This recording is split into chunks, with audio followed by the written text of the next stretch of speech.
Your alternative talk radio contact. The Planet. KGRAradio.com.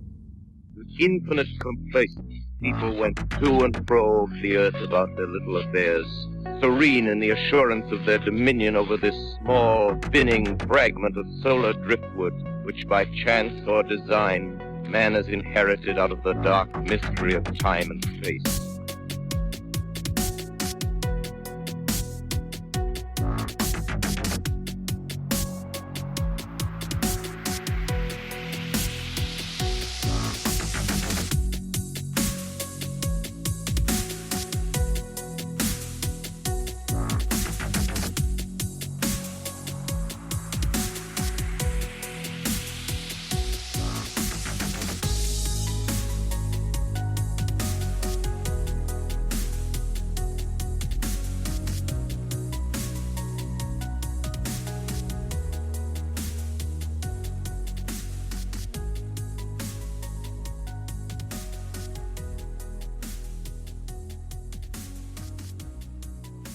Hello and welcome to another episode of Into the Fray.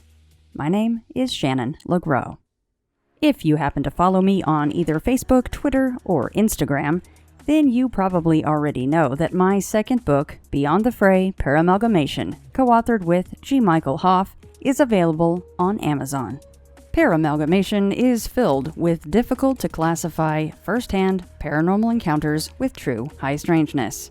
It involves terrifying creatures of varying shapes and sizes, both standing in roads and, unfortunately, invading homes, to shadow people, hauntings, and even what I've personally dubbed the muted places.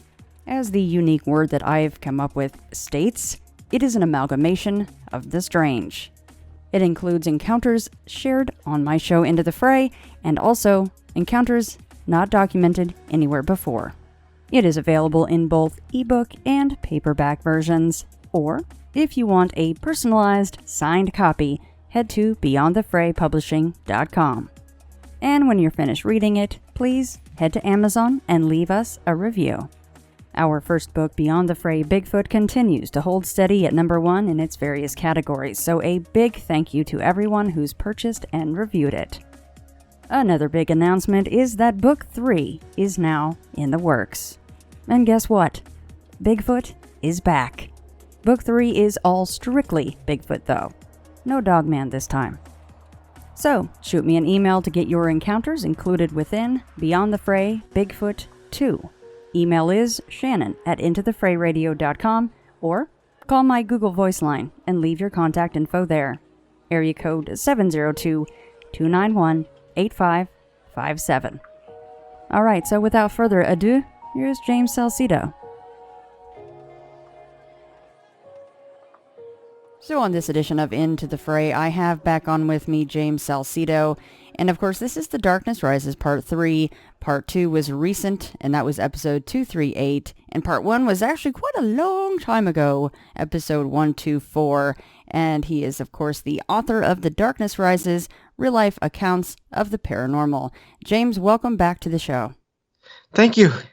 Yeah, and last time we covered a lot of interesting accounts from, well, the last 2 times, apologies, your apartment that you are still in to this day, kind of a ghostly little girl, phantom animals and sounds and voices and all these other things.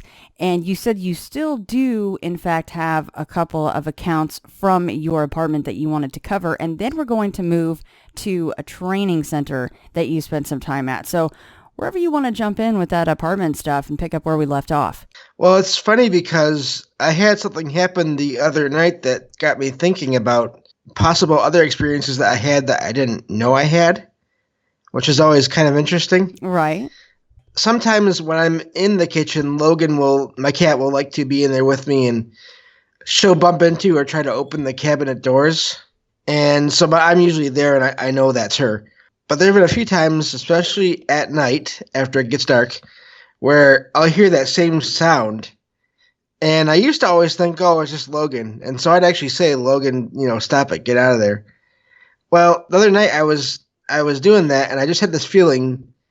And when I was kind of starting to say that, and I looked down, and Logan was laying in her box by me. So something was moving the cupboard doors, or at least making the sound of them moving while there was no one in there. So, and I've heard that sound at different times at night over the years. So I'm starting to wonder now how many times that was not Logan. Right. And how many times it was something else. Well, because something that we covered more extensively last time was the fact that you even seen the phantom cat like sitting in the front window, and then you went in thinking it was Logan, and it was not Logan at all. Yeah. Yeah. So I thought that was interesting. And that just happened a few nights ago.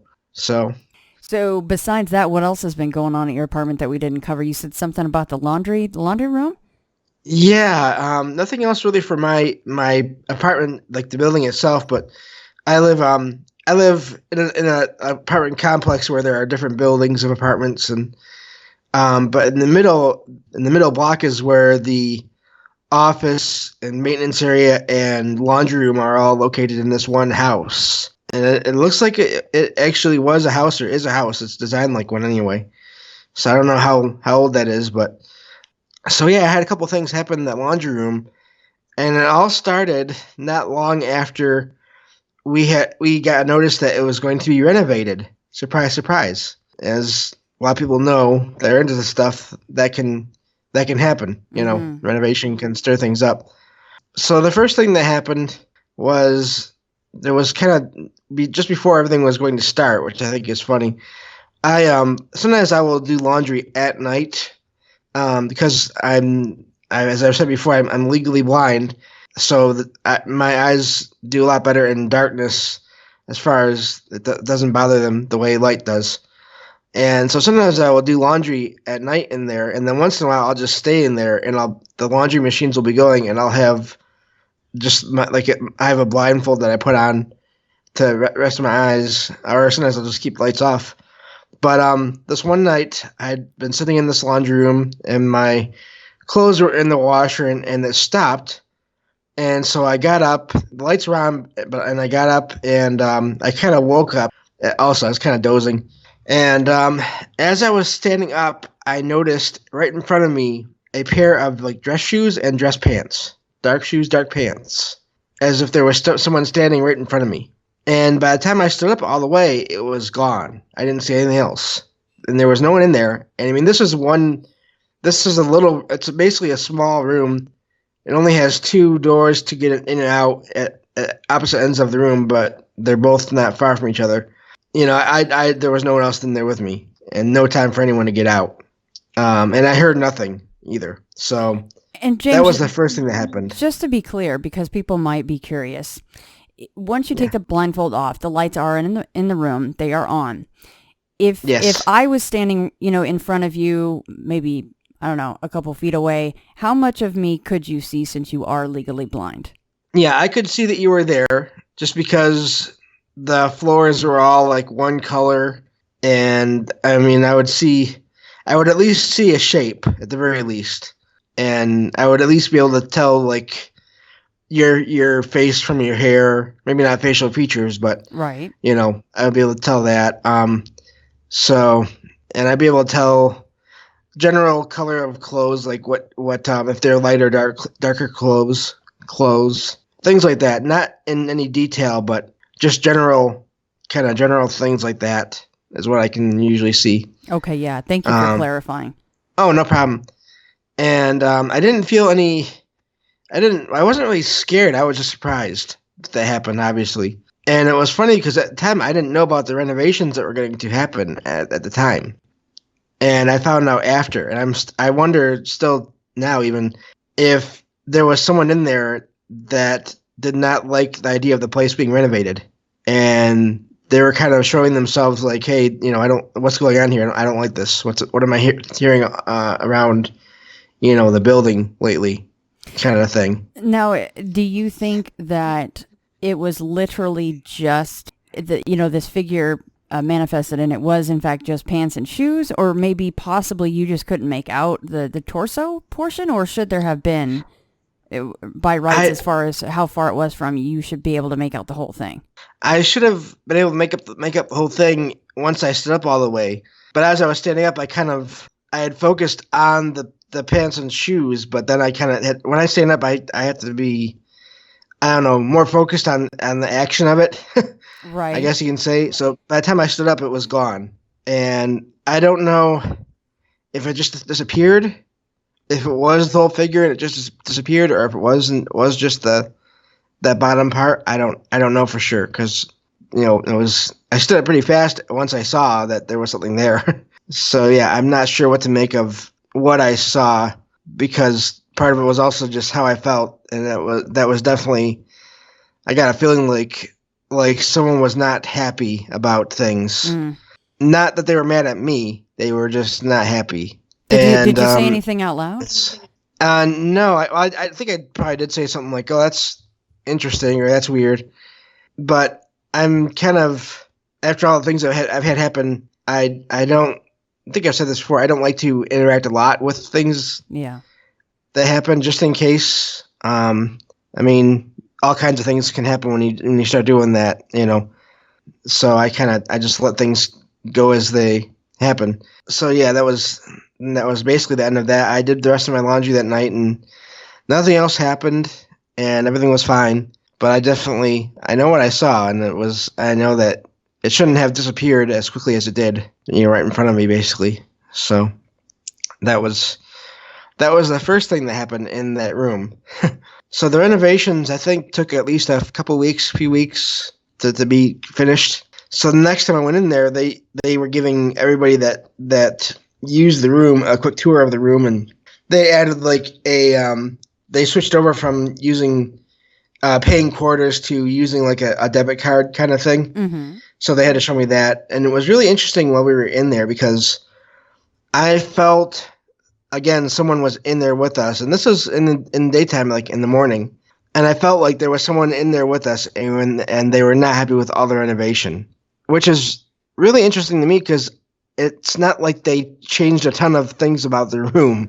It's a laundry room. They're not going to, add rooms or add furniture or, Maybe they just didn't like the fact that it was being modernized with the debit card instead of the quarters. And that could be, and I also wonder about all the energy that those new readers and that machine itself that took the cash and everything. I wonder about that too, is how much energy that gave off and how much that changed things too. But it was funny, because as this employee was giving me the tour, I could feel like we were being watched, and it seemed like the employee was just giving me the quickest tour possible to get it done and then get out of there. And I almost wonder if they felt something too. I mean, obviously I didn't ask them, but I definitely felt it, and I actually did laundry, and the feeling did pass, but it was definitely there to start with. Have you ever talked to anybody else in the building about that? Ever? Like brought that up? No, I want to, but I'm not really close with anybody in this complex. We all have our own separate front and back doors and everything. We don't have to like go through hallways to, get to our places where we would see each other all the time and stuff. So, and it's my section especially is for senior citizens and or people with disabilities.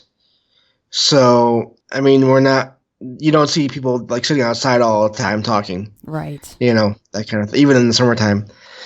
So that was very interesting. And there was one more thing that happened that I literally can't explain, and I don't know. It makes me wonder about, I think we've talked about before, about possibly interactions with time or different parallel dimensions or things like that. This last thing that happened in this laundry room. I went there one weekend. I think it was a weekend morning. It was morning, but it was light outside, and I was the only one in the laundry room. Usually, I'm the only one in the laundry room, and I was putting my clothes in the washer, and the door leading into the room, it was to my left and not far away at all. And I could hear someone walking up the ramp that goes to the door, and I heard like wheels, like a laundry cart or some kind of a cart in front of that person. And I heard them walking up to the door, and I heard a woman's voice say hello, like they were happy and they were glad to be there, and they saw someone, which I don't understand because the door was closed. And then all of a sudden something hit the door. It sounded almost like the cart hit the door, and it was loud enough where it made the door shake. And I jumped, I looked at the door, and then nothing, just totally silent. No sounds of of the cart falling, no sounds of the person moving. It was just totally silent. And I don't know how the person could have gotten off of that ramp or anything like that.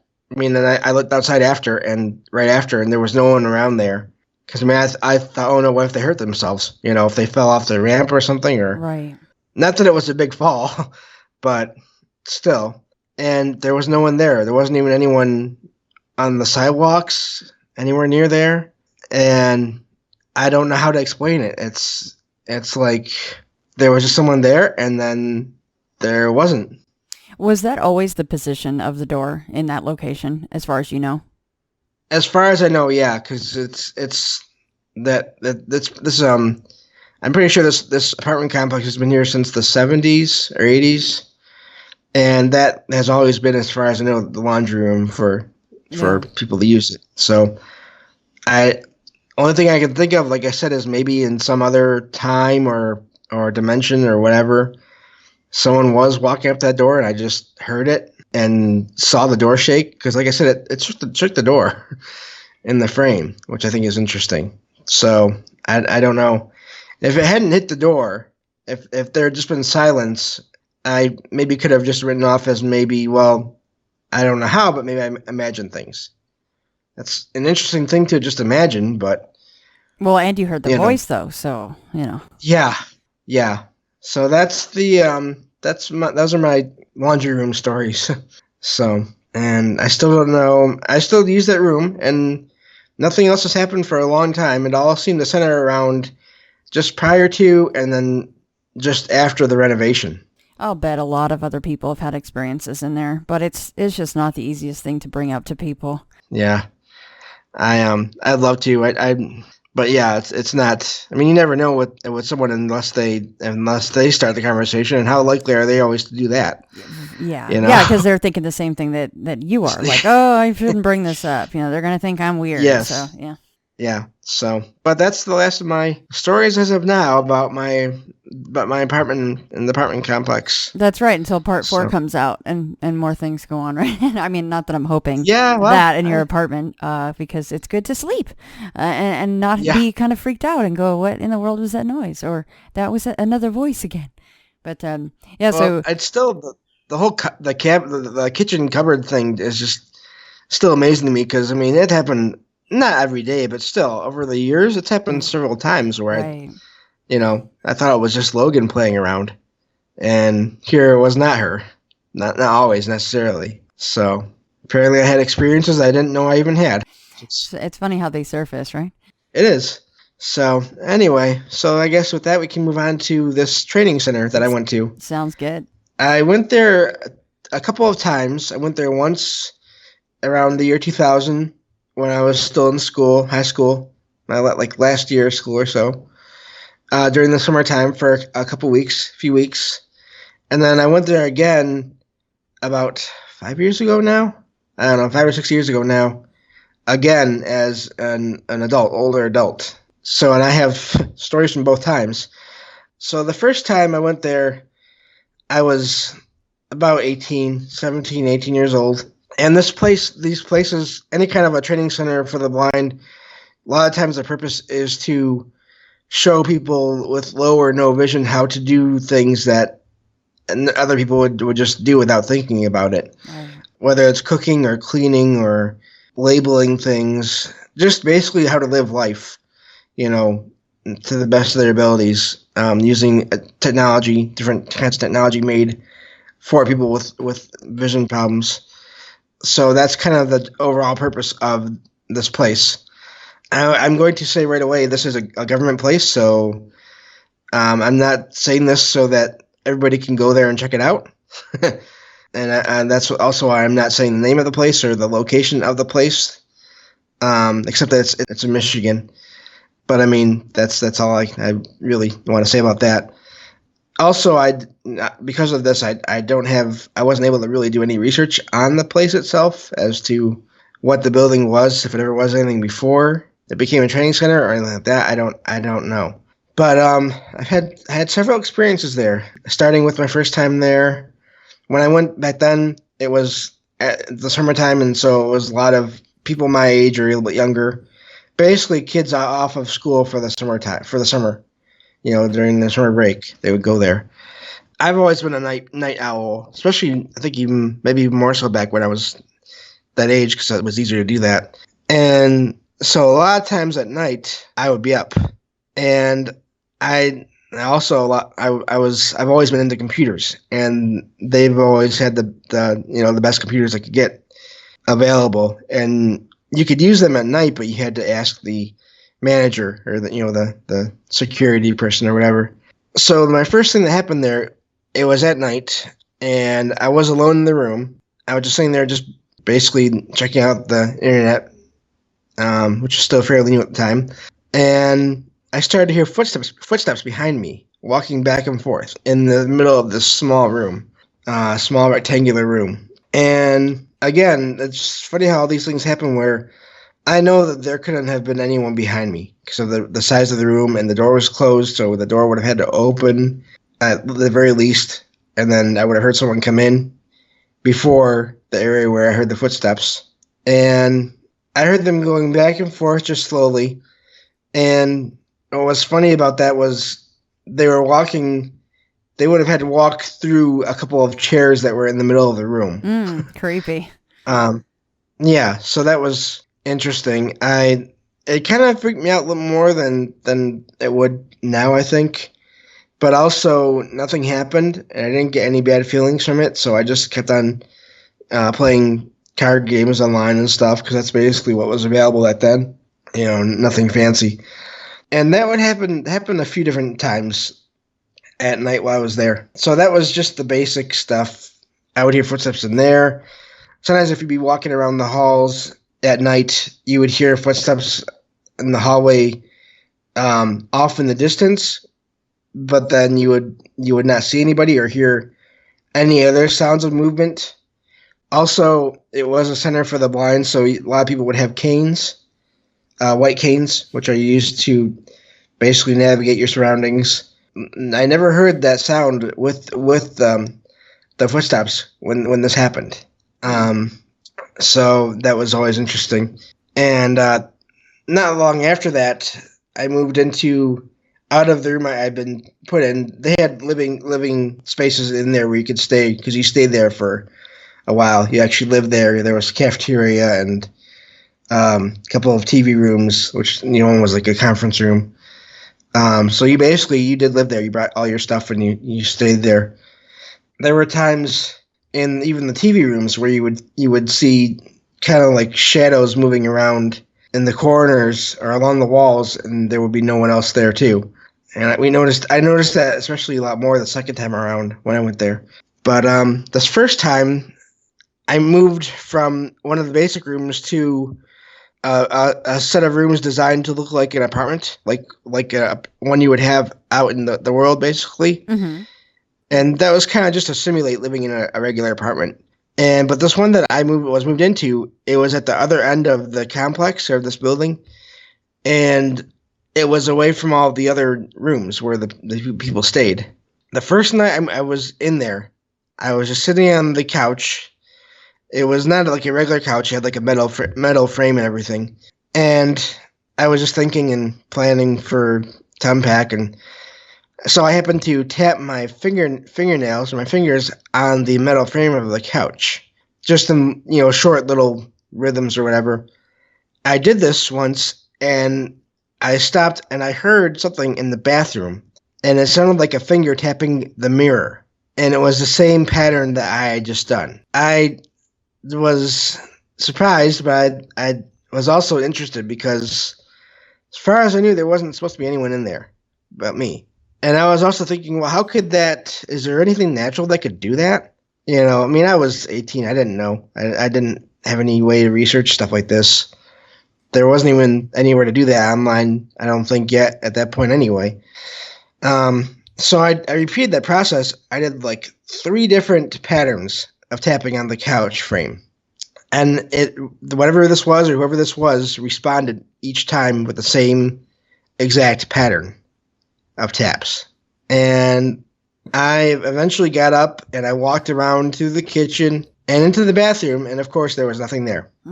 So And I you left the room. varied the pattern each time a little Yeah. bit, and Yes. it Yeah. always replicated it. Yes. Wow. Exactly. Replicated it. Yep. Just down to the last thing. Yep. So I decided, well, I'm going to hang out in the public areas for a while until later on when I get tired, and Yeah. I'll come back then to go to sleep. So that's what I did, and I came back later on that night, got into bed, laid down, was trying to fall asleep. I kind of mostly almost fell asleep. I had the lights dim, but not all the way off which is really funny for me because I like the lights off anyway. But there was just a feeling in that place where it was like, I don't want all the lights off right now, which is funny in itself. But I was laying there and I started hearing this woman's voice, and I couldn't tell where it was coming from. It was like it was all around. Not real close, but all around. But I couldn't tell what she was saying. She would just start and stop. Eventually, it stopped, and I don't remember when I went to sleep or how I went to sleep, but eventually I guess I did because I don't remember what anything else happening that night. But that was definitely strange. Although at the time I didn't know for sure it was anything paranormal because I thought, well, since I was kind of falling asleep, maybe it had something to do with it. So I didn't think a lot about that until maybe a week or so after that. I was talking with a friend on the phone there in that apartment. A voice broke into the phone call as we were talking, and it said something like, "I'm coming down the hall right now," and which is fine. It was the middle of the morning, but it's still weird that it broke in. But I stopped because it was the same voice I had heard in that apartment on that first night, and my friend heard it too, and she literally said, "What was that?" And I said, "I don't know, but I heard that voice, the other night." So that was when I knew that was something unexplainable. Well, was the voice saying it in a pleasant way or like a threatening way? It was more like just like someone, almost like someone reporting to someone else what they were doing, Okay. or just like regular.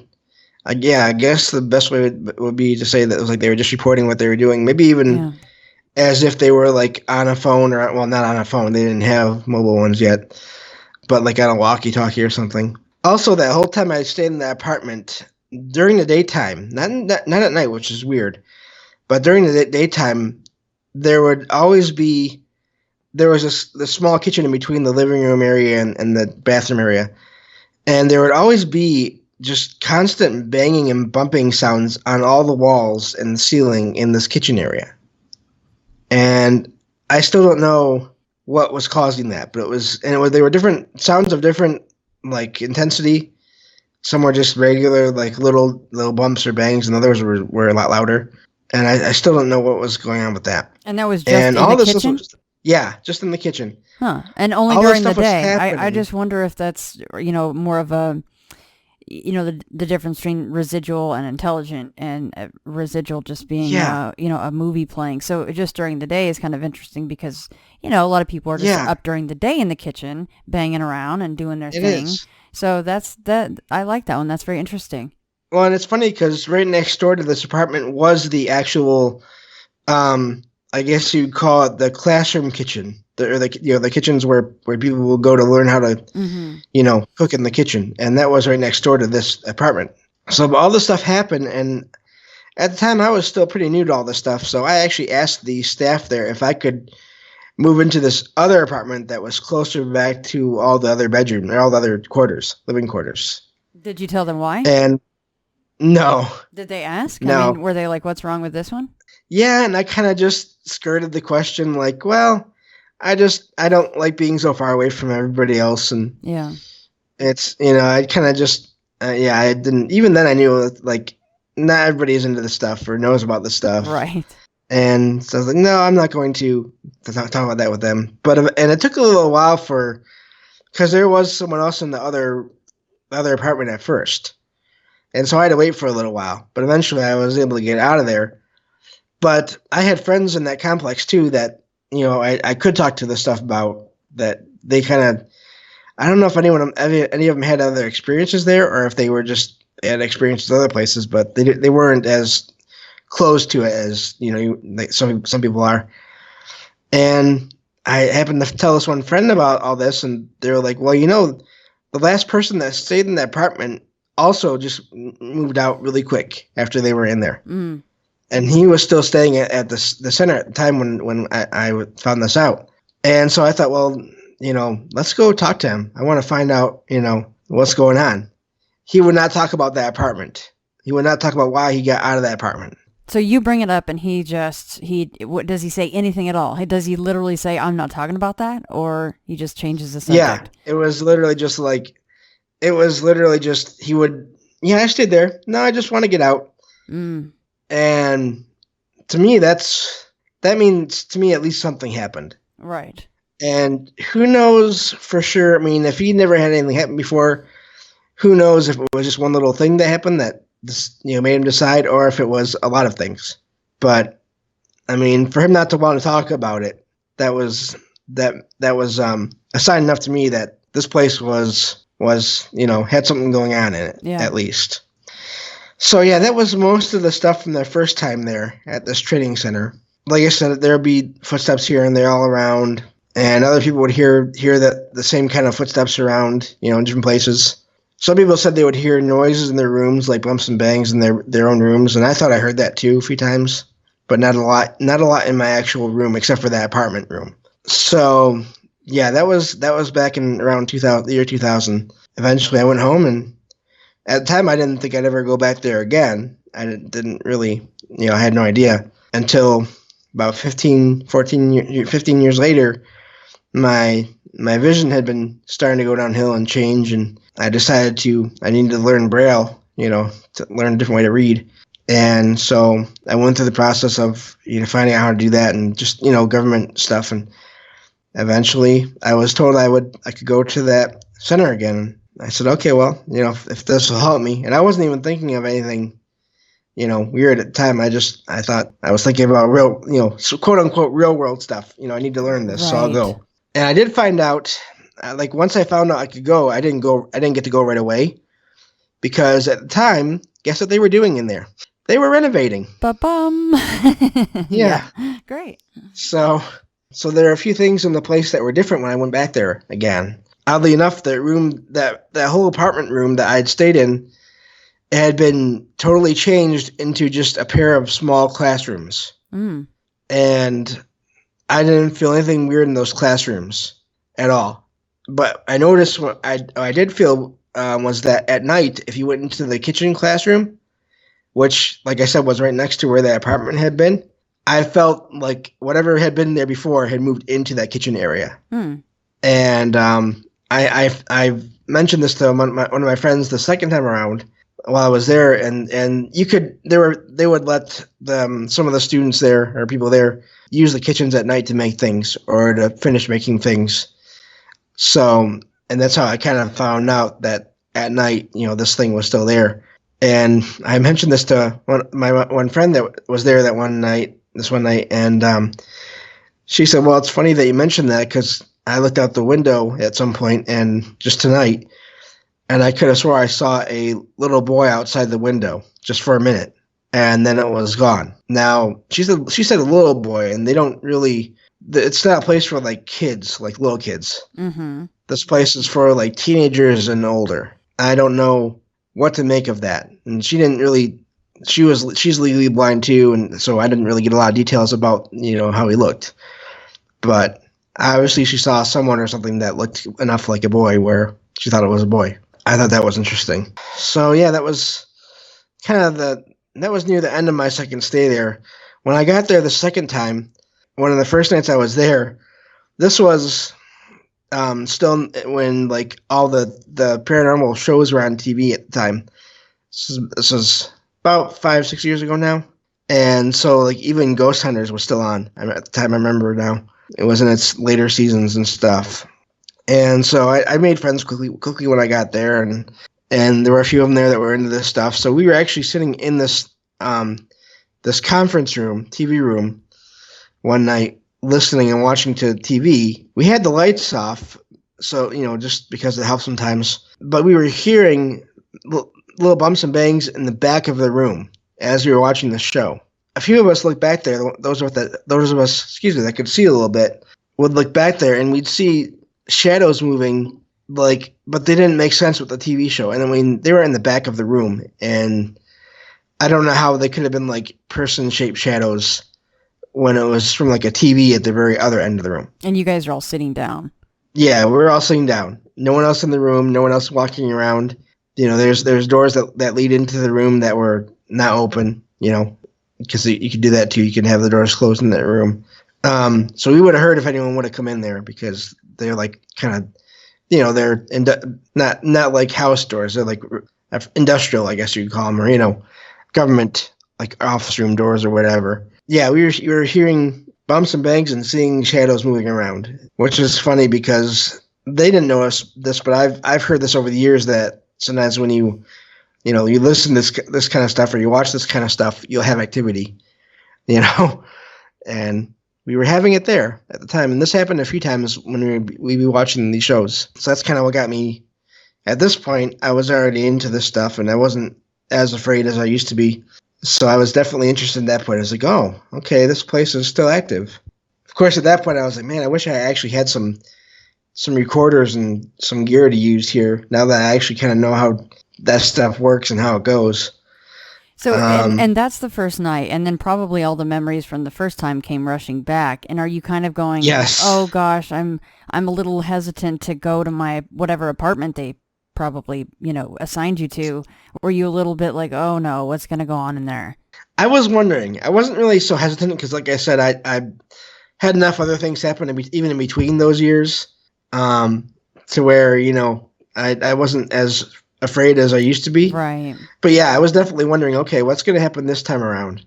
So, and of course, at that point, again, there were the footsteps, but not as often. And I think I wonder about that now, because part of the renovations they did in this place was they installed motion activated lights on all the hallways. And I noticed that, like, I never heard the footsteps in the hallways like I used to, except for this one time, which is kind of the last story I want to share about this place. But yeah, I didn't hear the footsteps in the hallways like I used to. You would still hear them sometimes. I had friends that said they heard like bumps and bangs in their room sometimes. And then sometimes people would see there's like a middle courtyard, like a square where had the smoke and stuff. And there'd be other people inside, and they would look outside and they would think they saw someone moving, but then there'd be no one, like it wouldn't be anyone they recognized from this place. And there was even times where like there weren't any. This was in the middle of winter, the second time that I went, and so you couldn't just walk around without like leaving footprints in snow and stuff if you were walking through the actual yard of the place. And I actually had that happen where I was sitting in this library early one morning, and I saw movement in the courtyard, but like I could only see figures, but they weren't moving right. It was almost like they were just floating. Like it wasn't like they were walking. Like, you know, the difference between walking motions and just moving, like floating almost. Mm-hmm. I had that happen. It was funny because like it was like they were trying to get my attention from what I was doing, because it would always be out of the corner of my eye to start with, and I'd look, and then as I was turning to look, it would be gone. But I was seeing them outside, and these figures were never like very big. Like it didn't seem like they were dressed for being out in the middle of winter weather when I was seeing them, you know, and so that didn't make sense. Also, when I was in that front conference room, TV room, there'd be times I'd be in there at night just on my laptop writing. That's funny. I'm hearing bumps and bangs right now around here. Are you really? A little bit, yeah. And let me check. Yeah, Logan is laying down, so that's funny. It so knows that we're talking about them. Could be. It's not the first time. So. But yeah, I'd be in that room at night after it'd be dark, and I would hear just a tap on there was like a long wall of windows in this room. But right outside those windows was like bushes and snow. So for someone to get up to the window, you know, they would have made some noise going through all the snow and bushes to get to the window. and I never heard anything. So that was interesting, and this all kind of led to this last night that things happened. I'd been up late. It was like 2 a.m. All my friends had already gone to bed, and I was hearing these tappings on the window. At the same time, I started hearing someone walking down the hallway outside of this conference room, and I was sitting close to the door where I could see out, like, kind of out into the hallway a little bit. And as I was hearing these footsteps, and I was hearing the sound of a cane tapping going back and forth, but the light never went on out in this hallway while I was hearing these noises. Yeah, the motion lights, right? Right. They never went on. And this went on for a while. I'd hear it walking down the hallway back and forth a little ways.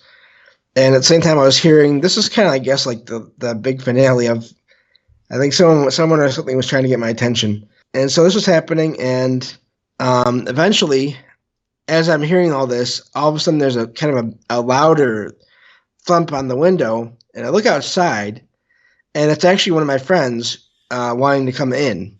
There are doors, in different rooms, and so I found one of the doors, and I let him in, and he was all, like, surprised and just, like, not himself. And he started telling me this story about stuff that happened to him. And so I'm going to be talking kind of from his point of view right now. He says that he was in his room at night after he'd gone to bed, and he started hearing these noises, these bumps and bangs in his room. And so he decided to get out his cell phone and try to record and do an actual, like, an EVP session like you would see on those TV shows.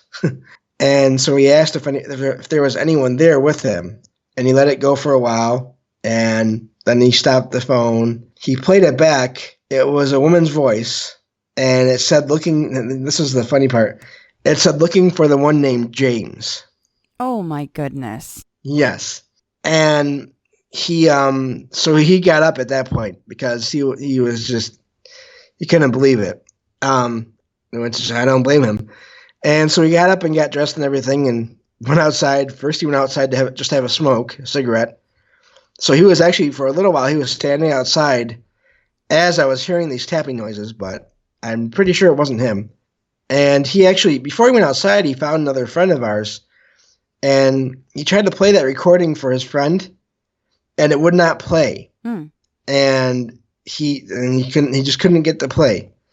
And so he came in, and like I said, eventually he came in and found me, and he could not get the recording to play. But he said he heard this voice say this on his phone, and his phone never worked the same after that. It was like making that recording just seriously messed up his phone, and it would not work right until he was eventually able to delete the recording. And I just wonder now, and of course I will never really know, but I just wonder now if that voice that he got was possibly the same one I heard 15 years earlier. Right. On the phone in that other apartment. Oh my goodness. Looking for the one named James. Yes. Were there other Jameses there that you knew of at all? No, not that I know of at all. Definitely none of the people that were staying there at the time, I don't believe. So, yeah, that was, even I was surprised by that one, because that's a name. That's not just a sound or a voice talking to no one, supposedly. I mean, still you don't know for sure, 100% that it was talking to my friend or trying to find me, Recordings, it's hard to say for sure, obviously, all the time. But just I guess, I don't know if you want to, not really coincidence, but just the fact that it said that. Well, and that you were interested in the subject, and you were actually taking notice of what was going on around you. So maybe that helped in these entities kind of going, well, James is paying attention to us, so. And it's funny how at the beginning of this, I mentioned that we can't, I would not want anyone to go and try to check this place out, and that is definitely true. But I tell you, if there was ever a chance to go there and investigate, I would be there. That would happen. I would be there. I mean, I don't know. It'd probably take a heck of a lot for that to ever happen. I mean, I guess I would imagine the place would have to be like sold and then not used by the government at all. I mean, I don't know. And but how many people if it ever work opened there? up, I would. Oh, let me see here. Maybe 20, maybe 20, maybe 30. I don't know. I don't think any more than like 10 or 15 at a time, and then definitely not. When there's not classes going on, and when the cafeteria is not being used, there's probably only a few employees there with all the other people that are staying there, Staying overnight. if that. Yeah. Yeah. What a cool place. Oh, like I said, I would if there was ever a chance to investigate it, I would. I'd be there. So yeah. I mean, do you So think that's that my story about it. your site being diminished as it is, that, I mean, obviously anyone that has one diminished sense, their other senses will be heightened, but do you think that things like that may be more attracted to you and your friends for that very reason? It could be. And one thing I kind of passed over when I was telling this is what gets me is those sounds of that person walking down that hallway with a cane. I don't understand. Was that residual? Because you would think if it was a spirit that was aware now, I mean, you wouldn't think they would need the cane. Right. So was it residual, or was it them just making the noise on purpose to be like, I was like you? Or there's just so many questions of what that could have been. So yeah, I don't know. I think that's possible, and yeah, it's definitely interesting. That's the most direct that's the most things to happen at one time that in any place I've ever been to, as far as that one last night. I mean, you had the knocking in on the outside window, you had that walking down the hallway. Of course, it stopped eventually after the lights turned on in that hallway, and the supervisor, the night watch person, walked down the hallway to do their rounds. It stopped it before that happened, but then it would start up again after the lights turned off. So but then so that night that place was just busy that night. I've never had that many things happen all at once like that before anywhere else. Right. Normally it takes, like we talked about on the last show, some of these events go months or years without anything happening at your home. But yeah. That's quite a proliferation of activity there at that place that last night. I guess maybe it was good. It was your last night too. Yeah, well, it was my last night of things happening. I mean, I was there for a little while after. Oh, gotcha. But yeah, normally with me, things happen. It's just one thing at a time. Usually, it's not multiple like that. So. Well, yeah. I was impressed with that place. You got to keep me in the loop as far as what's going on in your apartment still. And yeah, I would love to have you back on if you have any more stories to share. Oh, we could do that, and we could also. I mean, I have stories about my grandparents' place as well that I can come back on and talk about. I would like that. Yeah, let's save that for part 4, and then we'll see if you get any more activity in your apartment. Not that I'm hoping that you do, but just in case, then at least we'll have some goods for part 4.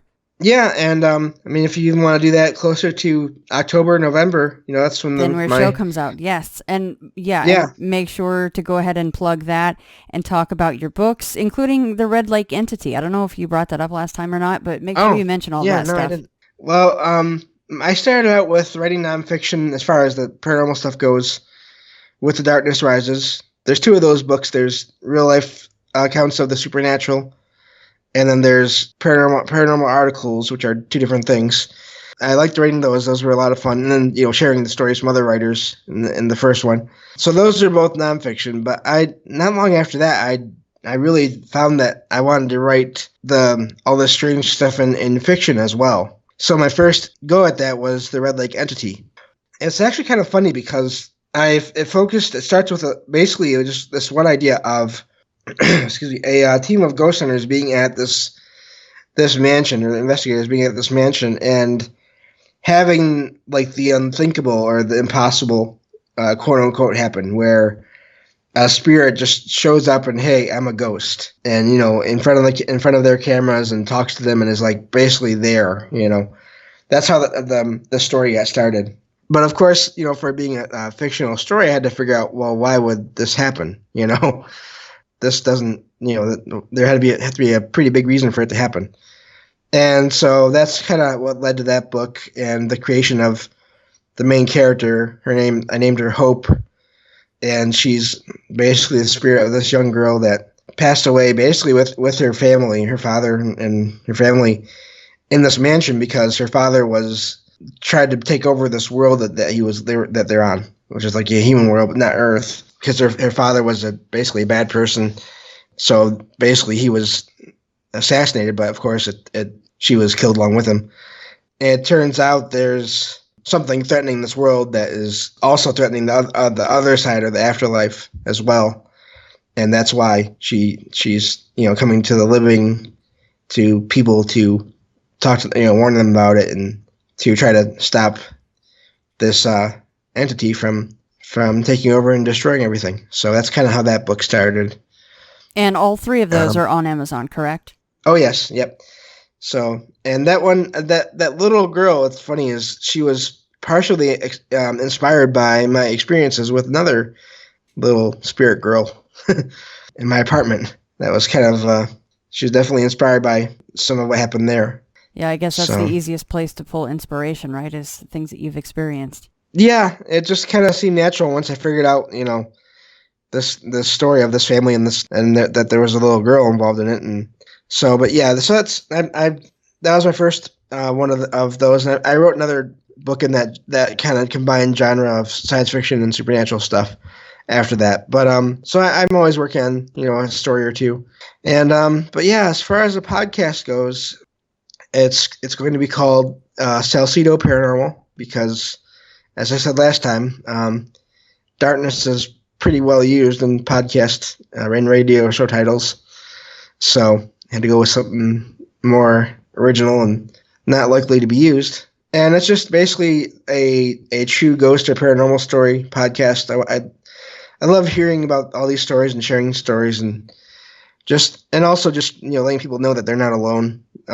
Those are like the main two things that are driving this podcast, and I'm definitely looking for people's stories about things that happened to them or to people they know.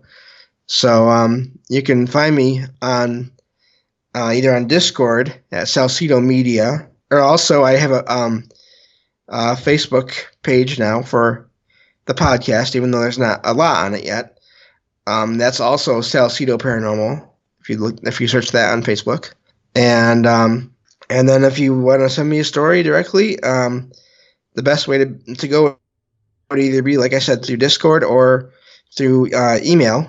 And you can reach me at salsidoparanormal@gmail.com. That's SALSIDO, and then paranormal@gmail.com. We don't have to use your name or any other names if you don't want to. We can make up names. The main thing is just to share stories. I've already been looking around kind of online in different places for stories and contacting people and, to see if I can use their stories I've seen online and stuff. And so I've already started recording episodes, but I mean, it would definitely be good to have people sending in their stories too.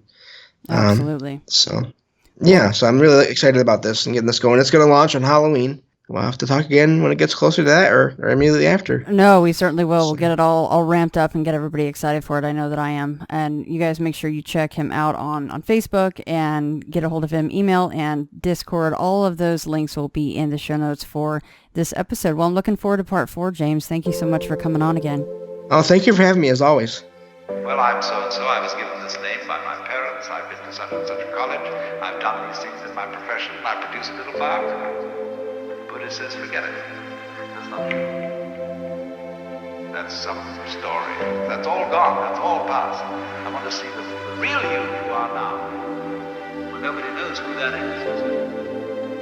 Because we don't know ourselves except through listening to our echoes and consulting our memories. But then there's a real you, and that again leads us back to this question. Who are you? That is the real you. We shall see how they play with this exam by the koans to get you to come out of your shell and find out who you really are.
will suddenly become somebody different, living somewhere else. They will say reincarnation means this, that if you sitting here now are really convinced that you're the same person who walked in the door half an hour ago, you're being reincarnated. If you are liberated, you understand that you're not. The past doesn't exist. The future doesn't exist. There is only the present. That's the only real you that there is. The Zen master Dogen put it in this way. He said, spring does not become the summer. First there is summer, and then there is spring.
When you settle down in the train to read your newspaper and so on, you are not the same person who a little while ago left the platform.